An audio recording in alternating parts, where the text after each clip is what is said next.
Well, there's a look, Mike Silver's view of the draft process for the Jacksonville Jaguars. And he wrote about it in The Athletic this week. Fascinating article. I feel like Mike did this years ago in Jacksonville, but I might have been wrong. We'll have to ask him. Maybe he's done it around the league, and maybe that's what I was thinking. But just cool perspective. We talked about this a little bit yesterday to be able to get in there. And I think a lot of, what's going on here in Jacksonville, I think this exemplified kind of the right time to do something like this, because we talk all the time, Austen, about the transparency of this organization right now. It's just so much better. The communication, you talk about Liam Cohen and you talk about James Gladstone. We hear elite communication. They're very good at that part of it that trickles down the building. We think Tony Boselli is doing a nice job right now in the early stages. Again, these are early stages, but that's what we've got to deal with. And so this feels like a refresh in Jacksonville. It feels like they are aligning some of the things that have been out of alignment here in Jacksonville for quite some time. And I think that's some of the perspective that we've had, but a bit reinforced in the article that Mike wrote in The Athletic through this draft process, which is kind of cool to see it through a different lens. Yeah, it's really cool because, while they have been really transparent of what the process has been like, I feel like whether it was going after to try to get Travis Hunter, like we had no idea that was going down. So while they are transparent, I felt like through this whole draft process, they weren't. They were asking us what they should do. They did. Right. We told them. We told them. Yeah, we told them. They listened. Yeah. And Mike Silver joins us right now out on the West Coast. We appreciate him getting up early with us and sporting that Cal Bears hat as well, a proud alum. Mike, appreciate you taking a few minutes. Good Friday morning, and there's been some buzz about this article that you wrote this week. Well, this just shows that I have bedhead, first of all. So, I had to grab a hat. That's cool that you guys executed that Travis Hunter trade. Good advice. That worked out well. I was really excited about this story because A, the access was amazing, and B, I just really have had this sense that something cool is going on in Jacksonville. You mentioned the alignment. Now, obviously, they haven't lost the game, and a lot of people talk about it, but I did get to kind of see it in action. It's really promising. So I was really pumped, but then when I realized what was actually going on, I was like, oh, okay, this is pretty cool. It's kind of the epicenter of draft activity, at least on the first night. That was really exciting. Yeah, I know. I've seen a lot of responses that people are like, Mike, you knew what was going on. That's why you ended up in Jacksonville. And I mean, I don't think that's the case, but it's kind of a funny reaction. Yeah, I would just claim it, man. Well, it's funny because people say it with the certainty that, like, I could have had 32 teams let me in. Like I'm looking at a menu, like, it's very rare to get into a draft room. I have been fortunate enough to do it about 5 or 6 times. Peter King has done it, Dan Pompei, but not too many others. So first of all, I was just very excited to be in a draft room. But yeah, I did have a sense that they wanted to be bold, that they wanted to make a splash, and that they weren't going to shy away. But more important, my journalistic instincts have been something's going on down there that people outside of your area may not be appreciating. Yeah. And and honestly, The Athletic, we have a lot of beat writers. We do not have someone covering the Jaguars regularly. So I felt like, wow, let's try to capture this. Mike, you said it. You've been in a few draft rooms now, a few war rooms. What stood out to you more than anything about the Jaguars draft room that maybe stood out more than the other rooms that you've been in before? Well, I've never seen a player's shirtless combine photo up on the screen for an hour before a potential pick, but that was RJ Harvey was one of the guys they thought about taking if they'd stayed at 70, and of course he ended up going off the board late second round at 60, so it became moot. But at one point they brought in Chad Morton, the running backs coach, and they were talking about it with him and Liam, and they were talking about some of his attributes. And I think Liam Cohen said, I mean, he's really jacked. Have you seen his combine photo? And somebody said hey, put it up on the screen. And so, sure enough, there's RJ Harvey looking yoked on the screen. And I think, I tried to be really, really quiet and just blend in. But I think I might have actually said when they put it up, wow, that looks like me, and gotten a couple laughs.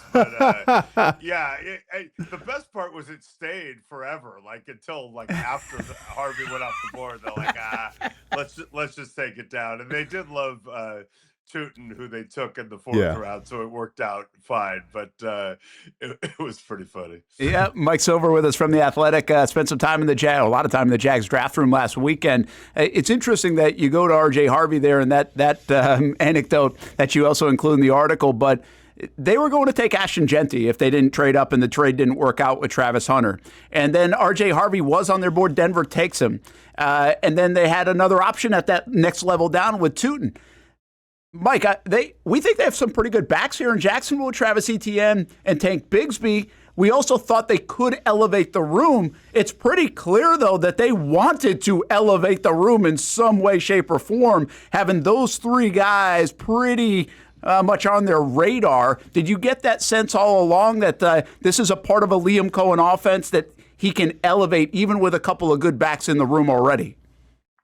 Yeah, I think with Genty, it was just simply a case of, I mean, look at our board. If we're at 5, we just think he's the best player. And even though we don't want to take a running back at 5, and as you said, we have 2 other guys we like, I think if they had stayed at 5, it would have just been like, we're just honoring our board. But yeah, they certainly wanted another one. With Harvey, the talk was, we don't love, his pass blocking hasn't rated real high, which would have presented some issues. I think with the others, including Tootin, that wasn't the case. They obviously loved Harvey as a runner. But I would just say this, when a new regime takes over, they evaluate the current roster differently than the previous one did, and that all of us do. So we don't know their evaluation of their current roster. And I'm not saying that means, oh, those guys are going to be gone or they don't like those guys, but they may, the fact that Etienne was drafted where he was doesn't necessarily compute to how the guys coming in will look at it in a situation like this. Mike, when we talk about Travis Hunter, obviously a lot of excitement, a lot of enthusiasm around Jacksonville, and rightfully so, because this is going to be a guy that we've never really seen before probably play both ways on the field. They had some time in the first round after they selected him just to kind of sit and kind of maybe relax a little bit or talk shop. Were there conversations already between Liam Cohen, the defensive coordinator, Campanelli, of hey, here's how we want to use him. You get him for 20%. Liam Cohen, you get him for 80%. Were there any of those conversations, or was it more just kind of everyone celebrating? No, they had all the conversations, before they knew this was going down. Yeah. On April 7th, Andrew Berry and Liam Cohen basically said, we have a deal as long as the owners sign off and as long as Cam Ward's not sitting there at 2 for the Browns, which would have been unlikely. But in that case, the Browns were taking Cam Ward. They made it clear. Mm-hmm. So, I think, yes, those conversations had taken place. First of all, I will say this. That's something I've never seen in a draft room. Both coordinators celebrating. Usually it's, I've been in enough draft rooms. Usually one coordinator's like, yeah, the other you gonna help me out too, or what? You better. The next one better be me. And in this case, they're both hugging each other. I'm like, wow, this is special. I did have a good talk with people about it, including Liam. I think they have a plan already, and it's a pliable plan. But I think there's a 3-and-1 kind of practice plan where he'd do 3 offense, 1 defense. Okay. There's a window in the meeting time where, since he won't play special teams, instead of that special teams meeting chunk where he can take that to meet on defense and then come a little late on the offensive side. So they're talking about that. And I think what they're going to start with is full-time receiver on offense and package on defense. So whatever that package is, whether it's red zone or 4-minute, I'd have to drill down a little bit as to what that is, or maybe it's just hey, we're going to put this personnel group in and it includes Yeah. Hunter, but not asking him to do as much schematically as he eases in, but certainly open to expanding that. But it's funny when I talked to James Gladstone about these permutations, and he said, "Well, no, full-time offense to start." He kind of smiled and said, "Hey, do you know which side of the ball our head coach comes from?" And I laughed. Yeah. Good call. Good call. Mike, the Travis Hunter's the star of the weekend, really, in the NFL. I think you could make the case. Around here, the next star is James Gladstone. I mean, he really has got everybody's attention. And we have, I can't say we deeply know him yet, but we're learning about him from the catchphrases to the introduction of Travis Hunter was like I said on social media, going to church, man. It was like unbelievable. He didn't even need a teleprompter there and didn't mess up a word. Our take has been like feels different. Not just because he's 34 years old and not 60 years old, Trent Baalke or other older execs around the league. And quite frankly, the GM position is not an old position by nature. It's usually someone in their 40s now or heading on to 50. But he talks different. The whole regime feels different than it's felt in Jacksonville. He feels he's really smart. I think we can all identify people that are really smart. And I don't think smart wins football games necessarily. But I was just curious to get your take, who bounce around other teams in the NFL. You know a lot of folks. What's the level of intelligence working here in Jacksonville right now? What do you get from that? And how much could that help this team turn the corner? Yeah, I mean, he's obviously a very smart person, and they have they definitely have a unique approach, which I think is cool. So we don't know how good these players are going to be, although I think probably we can surmise that Hunter's pretty good. Even someone like me could see that. But I think process-wise, they really attacked it. They got guys they wanted. They have this metric, Jaguars DNA, that I wrote about. By that metric, they got the highest score of any team, as they should in theory. But they're doing what they set out to do. They're definitely not afraid to be bold. James Gladstone is not afraid to be bold. He's not afraid to throw himself out there. He's obviously got swag, and this aligns with what Tony Boselli and I have talked about a lot since he took the job, or even since before he took the job, since he was kind of involving himself with Shad Khan in this coaching search, and I've subsequently talked to Liam Cohen about it as well. And that's this whole same old Jags.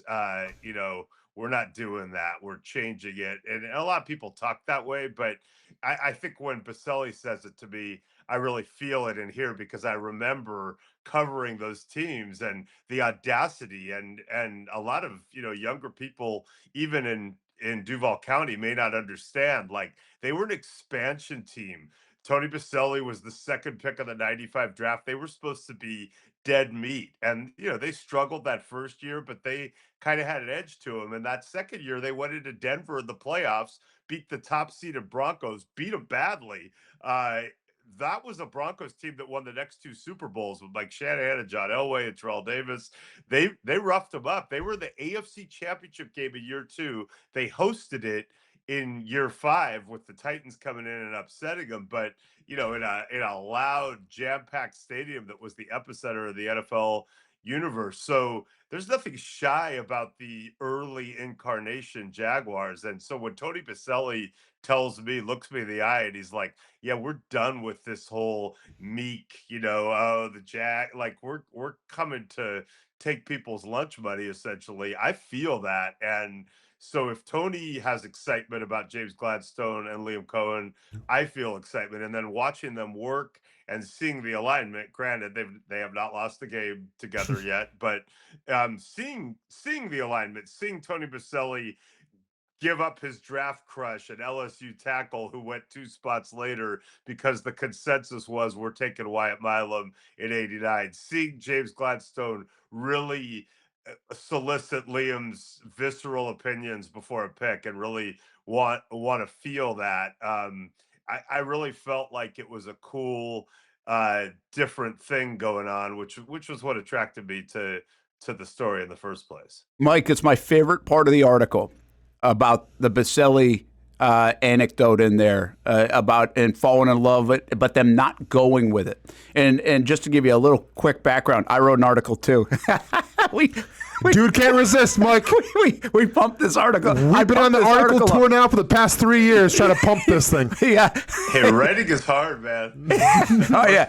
Listen, writing is hard. It probably won't make it to the Athletic. Okay, it's not that kind of resume material. But anyway, we wrote it back in like November, or when the Jags were struggling, obviously, and said they need Boselli. And my comparison was they need Boselli like the Detroit Lions needed Chris Spielman. But part of that was to protect the organization, know what's right about the organization, bring back the moments that you just talked about. But I also didn't think that Tony needed to be making every move in the building, like not the autonomy and the power that Coughlin maybe had in 2017. And when I read that part, I was like, that's cool, because I think that's what Tony's doing a great job of right now. When to step in, when to get out of the way. And that's a tough balance. But when you shared that part of the article, it really screamed to me like he's doing a good job. Either that or he was just hungry and wanted to go back to the buffet line. Everyone's like, oh man, he snacks so much, but I don't know if people have noticed, but he's like 190 pounds. Like, I weigh more than him. Yeah. I know, it's insane. I mean, listen, I think you were right on it. And Urban Meyer, let's face it, it's one of the all-time debacles in the history of pro football, right? It was, he kicked a kicker. I mean, you guys don't have to be told, but there's a difference between that swag, what have you ever won? Like he came in, with a disdain almost for how hard it is to win in the NFL and to build something and make it big and sustainable. Like he almost was kind of like, wait, who's that guy on the Rams? Aaron Donald, whatever, like, these guys have forgot about that. It's founded on an appreciation for how hard this is. Like, I don't think James Gladstone was coming in going like, I'm gonna ace this draft. Look at me, I'm the hot new guy. I think he was like, I've seen it at a high level with the Rams. Like it's hard. Like we got Puka Nacua in the 5th round. Like it's hard to do. And let's honor the how hard this is. Try to really, really be on it, and combine that with not be afraid to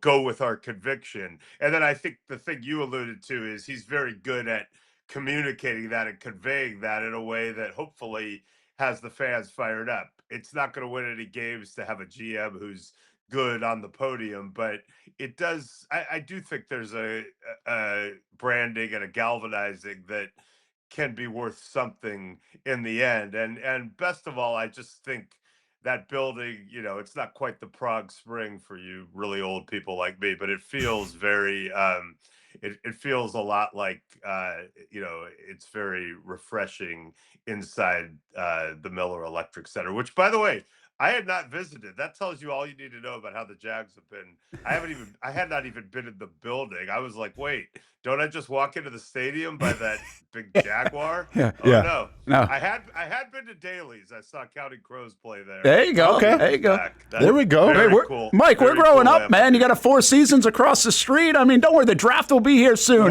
in about 5 or 6 years. Where was the Four Seasons when I needed it, man? I had one night at the Hyatt with a old biker convention, and then I went across the river.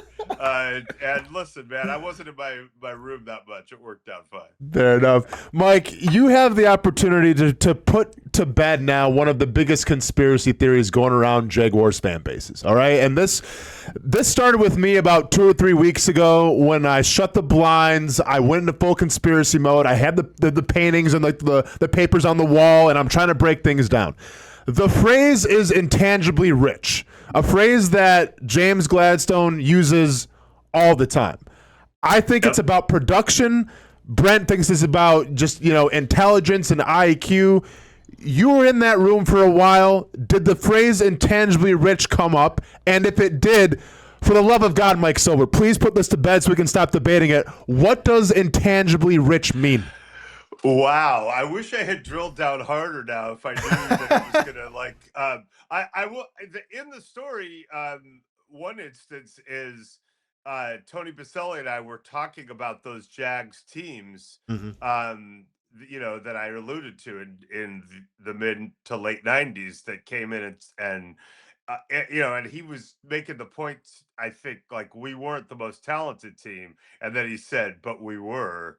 To use a word James likes, intangibly rich. So he was having fun with it. But I Yeah. think Tony's view of the word, if you put it in that context, was we were tough, you Mhm. know, uh, tough people who had competitiveness and a willingness to fight through things and exceeded the sum of our parts. So it felt to Mhm. me less like on-field production and talent and more like, that whatever's inside The you that grit. makes you, yeah, the grit. You The Yeah. sure? You yeah, sure you wanted that the answer? Oh, dude, I'm still um, sticking by my answer too. Because I think if you're gritty, you're gonna be productive. Ah, very good. There you Very go. good. They no, got a you might not be wrong. I actually Yeah. can't say definitively. When you said conspiracy theory, I was like, "Whoa, what could be going on Oh here?" no, we've been Like going back and forth of what intangibly rich truly means. Yeah. they purposely installed Trent Baalke so that when they got rid of him, it would be more dramatic. No, yeah, no, yeah. I cannot. I will now though.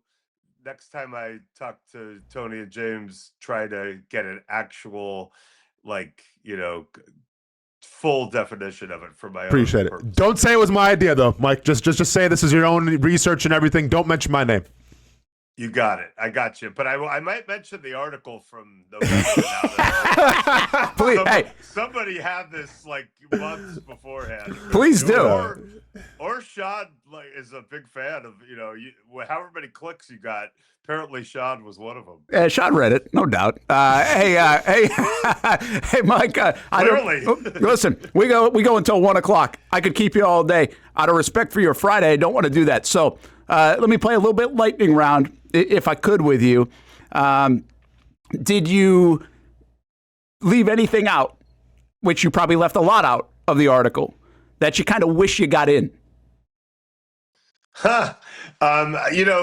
Well, I would start with what I sent the editors and what actually ran. They did cut a decent chunk, and it was the right decision, I think, in retrospect. First of all, it was like 8 billion words, and I used to write for Sports Illustrated and fit it perfectly onto those pages. But then the internet happened, and like, well, hey, all my words are precious. I think I'll just write 1 billion, and I probably am not as tight as I should be. But what they cut, and it was the right decision.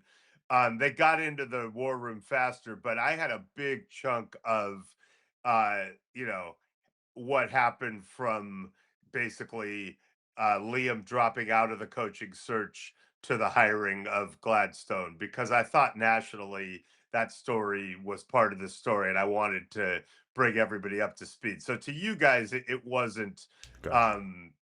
super revelatory. Although I had some good stuff in there that I wish I could have kept. I would say this, like Liam Cohen never said, "Hey, I don't want to come to work here because Trent Baalke is your GM." It wasn't so much like that, but there was a dinner that was at Three Forks, I believe it's Mm-hmm. called, the steakhouse. Good place. Just made me hungry, man. Yeah, I mean, yeah. that snack area was good, but man, the steakhouse sounded good.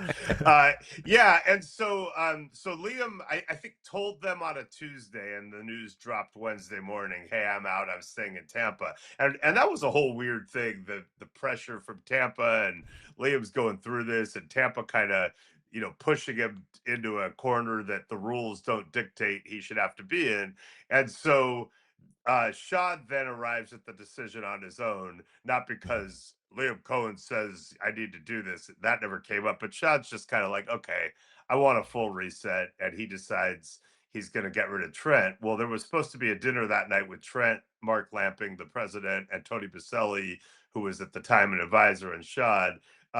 Ended up that Ethan Waugh replaced Trent Baalke at the dinner because Trent had been fired. And it was at that dinner that Shad Khan kind of takes control of the process and just goes, "Look, you know, I want Liam in this final round. This is frustrating to me. He was so good on the Zoom. Let's see if there's a way that we can get him back in this search. And then Shad calls Liam directly. He comes to Ponte Vedra. I think they had him holed up. I don't think he came to the facility, and the rest is history. So I did kind of want to lay that out, that it wasn't like because I think Liam is getting a lot as a rookie head coach. It's like, oh, he spurned the Bucks. Well, that was kind of weird if you look at the rules to put on him. And then, Liam ousted Trent Baalke. That's not, now Liam may have enjoyed the opportunity to align with James Gladstone after a good GM search and all that, and it may work out better. But I think that's a lot to put on a rookie head coach. Like, he didn't fire Trent, Shad did. He didn't, he didn't completely screw over the Bucks under the rules. He had a right to do the interview. So I thought it was more fair to him to lay that out. Yeah, good perspective, by the way, for your national readers, but also a little perspective because everybody thinks it was Baalke, right? It was like that was the move, and I think that's more perspective. I think that's what I've heard too. That hey, there's certainly an underbelly here of Baalke for a lot of people around the league. And in fairness to Sean, I just take me, and I have no personal animosity toward Trent Baalke, but I have been among the many people in the media, certainly local media and fans, who have said, and also people around the league, GMs, coaches, all around the league, all for a long time had been saying, wow, that job is less attractive if you keep Trent Baalke there. He certainly has a stigma of not playing well with others. And certainly I found that in the building, there were a lot of people who were happy that he was gone. This sounds really harsh, but there were a lot of people who were pro change. And I think Shad at some point was like, I don't necessarily think that I need to get rid of Trent Baalke, but this thing exists and let's do it. And then the other part of that, the layer that didn't go in the story really, is that Ben Johnson, who was another very attractive candidate on paper, he had a good Zoom interview, but then the way that played out was basically like on the day after the Lions lost, it was like, okay, who's hiring him sight unseen? Yeah. Other than Zoom. And Shad was like, dude, I'm not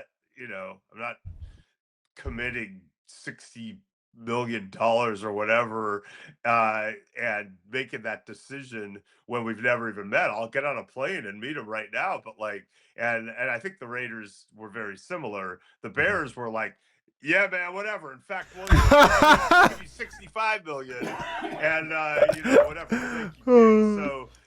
So it was a very, there was a lot going on, and Ben was out, loved Liam.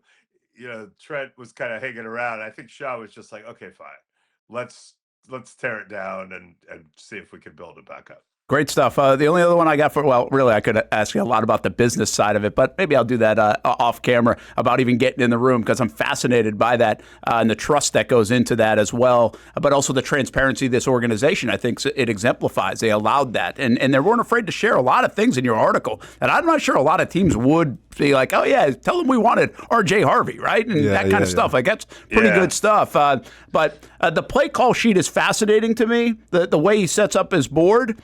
The idea of it. I haven't seen it, but the way he describes it, Gladstone I'm talking about here, and their whole metric system, was it as fascinating to you? Because even Liam Cohen's like, well, I've never seen this before, but I understand it. Like, he makes it real easy for me in the way he communicates it, but the way it looks and appears. Did that strike you at all? I'm just curious.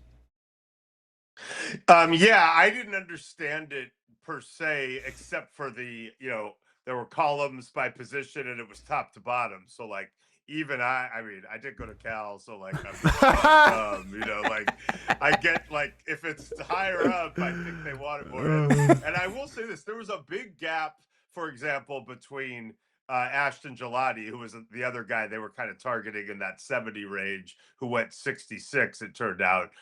So it was a moot point. But edge rusher from Louisville, and the next guy at that specific position, and they're more specific about edge and defensive end and linebacker. But at that position, the next guy down, it was a precipitous drop. Whereas with Harvey, Tootin was, say, close-ish. So, I did understand the top to bottom part of it at least, and that was helpful. And then as far as them, yeah, just this was something that I don't take it for granted. The access is amazing, the trust is amazing, and I always go into this kind of mindful that I don't want to leave a team. I don't want them to come away from this in a precarious position. Like, for example, let's say the Jaguars had dangled one of their current players in a trade, but then not traded him. And now he's still on their team. Like, Yeah, I'm yeah. sensitive to that. That shouldn't be in an article that, I don't want to burn them if they've given me that access. I would write around that, Of right? course, So, yeah. Of course. so I kind of, that's kind of my pitch going in. Like, don't worry, I'm not looking to leave you with a bunch of drama. But you're right. They, I think the communication was amazing on both sides, but they were really, really cool about putting it out there. And I think a draft is one of those things where, like, you want a lot of guys and you don't know exactly how it's going to go. And, I alluded to these draft crushes like Boselli had, but, Gladstone really had this draft crush on Caleb Ransaw, who they ended up getting at 88. But, sometimes you aren't going to get the guys that you thought you would get, or something else is just going to present itself. And in the end, it's not about, oh my God, we have to get my guy. It's let's come out of this process and try to be as good of a team as we can. So I thought that they felt really good about free agency, what they did. It wasn't so much splash, but in terms of internally, they felt like they went out and got their guys. I think they felt like they really got guys in the draft, and let's face it, they got the best player in college football also, who could play both ways, and they have 2 extra 3s next year, so they don't have a 1, but they have the extra 3s, so they've got a little ammo. So I think all in all, they're feeling pretty good about it, and they should. Yeah, good stuff. Mike Silver from The Athletic. I hope you didn't put bacon in before this interview. It's burnt by now. Oh, God. See, now you said bacon. I was going to go work out, and I probably still should, but all I want to do is figure out a way to, like, get my wife to cook some bacon when she gets home from her workout. Yeah, just save the bacon until after the workout. You know what sucks? It's actually her birthday, so I think it's a tough pitch. Like, Ooh. hi, honey. Nah. You're the best. I was on the show and we talked about bacon. It sounds I think it's gonna be tough. I think you're taking her out to breakfast then, if that's the case. But happy birthday to your wife. She's the best, and she would prefer that I not embed myself for multiple days all the time, but she was pretty supportive about this one. So hey, anything else you're working on coming up where we can read about it in The Athletic, or are you still quiet right now, or what? Yes, I just haven't revealed it publicly yet. Okay, don't do that. Yeah, I'm trying to find some cool stuff. There's some cool stories out there that I think need to be explored a little bit. I'm kind of trying to like geographically not make it so far from Northern California, but I have a feeling I'll be getting on some airplanes soon. Mike Silver from The Athletic. Thanks, man. Appreciate it all the time. Great perspective. Really enjoyed reading the article as well, and look forward to seeing you down the road. Thanks, you guys. I really appreciate it.